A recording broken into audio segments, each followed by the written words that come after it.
رویه. خب من اگه میگم آسمان الماس یا بگم آسمان الماس اخترهای خود، این چی داره میگه؟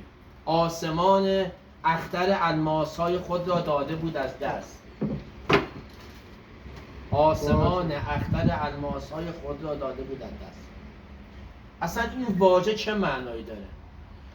پس من میگم آسمان، آکسان میرم روی آسمان. آسمان اخترهای خود را داده بود از دست. بگو آرتین شما. آسمان الماس اخترهای خود را داده بود از دست. بگو آقای حسینی.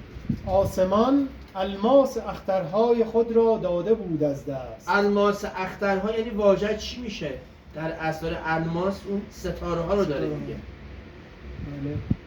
حالا اینو میخوام بهتون بگم، یه روی مباحث ادبیات